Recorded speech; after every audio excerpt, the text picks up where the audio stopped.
You're listening to this podcast, so I know you've got a curious mind. Here's a helpful fact you might not know yet. Drivers who switch and save with Progressive save over $900 on average. Pop over to progressive.com, answer some questions, and you'll get a quick quote with discounts that are easy to come by.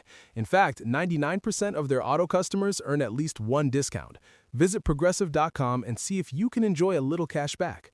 Progressive Casualty Insurance Company and Affiliates. National average 12-month savings of $946 by new customers surveyed who saved with Progressive between June 2024 and May 2025. Potential savings will vary.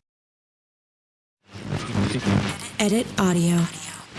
At some point in life, the truth gets loud. Loud enough to know that pretending not to know something is actually more exhausting than change. And I think I have hit that point.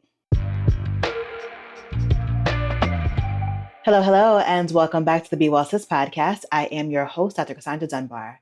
How has life been treating you? But more importantly, how have you been treating yourself?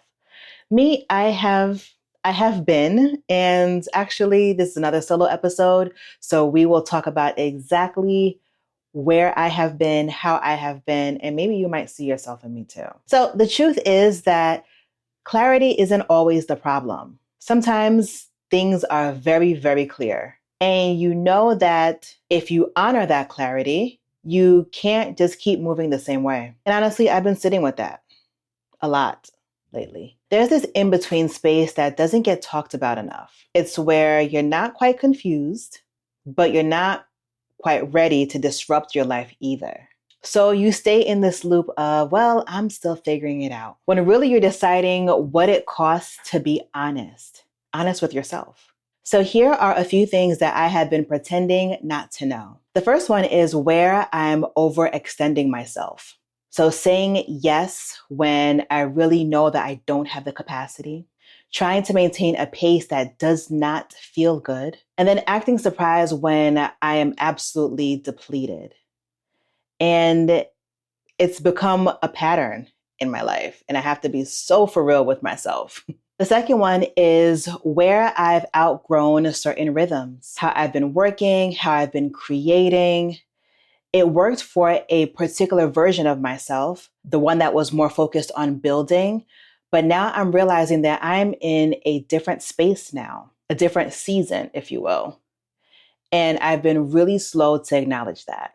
And the third one is when I need to pause, not refine or not to optimize, to make things better and all of those things, but just to stop long enough to actually hear myself think again. And I've resisted that for so long. And partially it's because we are in a world that rewards consistency.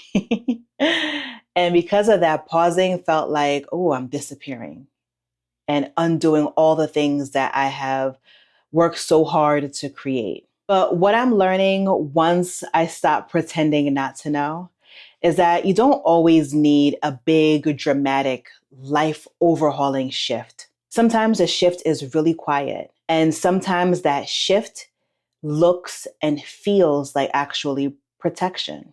And with that, here is what I'm protecting now. The first one is my time, not just how I spend it, but how it feels.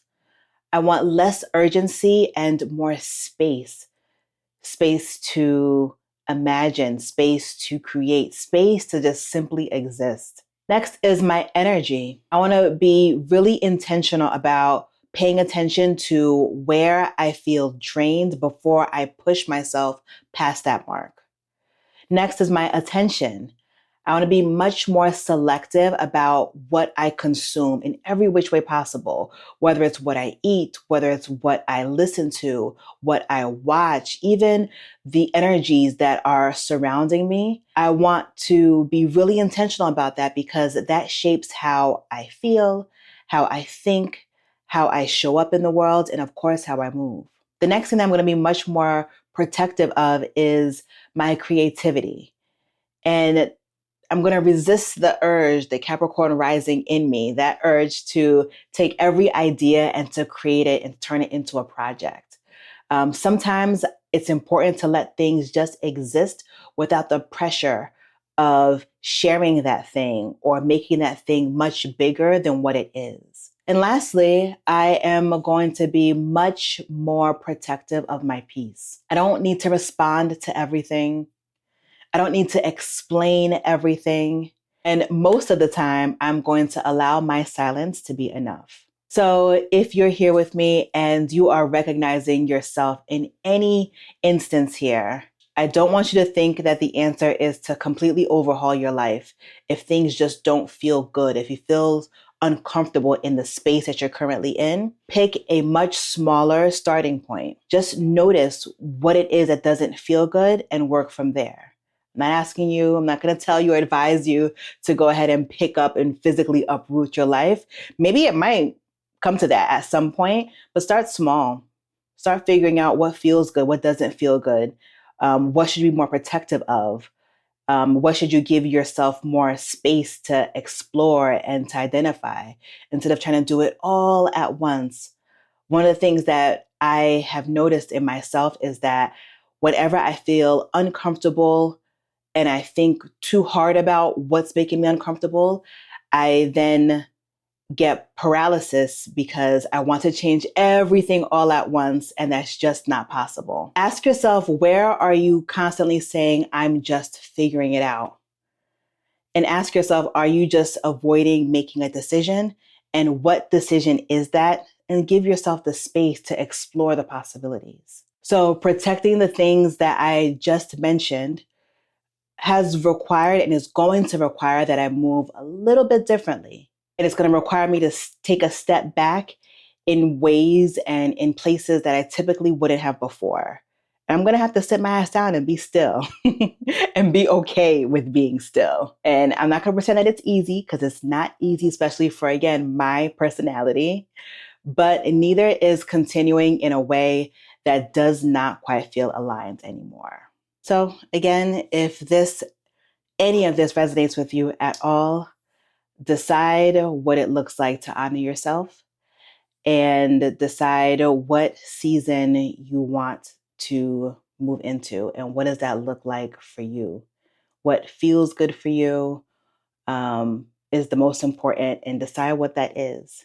For me, it's leading me into a different season, one that is going to be quieter, one that's going to, again, require my stillness, which might be a little uncomfortable, but I know ultimately is going to be for my best. And it's going to require me to be much more honest than I have been with myself. So that is all I have for you today. As always, thank you so much for joining. I am so glad you're here. And until next time, be well, sis. Thank you for listening to this episode of Be Well, Sis. If you'd like to get in touch with us, there's a link in the show notes. Be Well, Sis is hosted by me, Dr. Cassandre Dunbar, and produced by Edit Audio. Don't forget to hit follow so you never miss an episode. Until next time, be well, sis.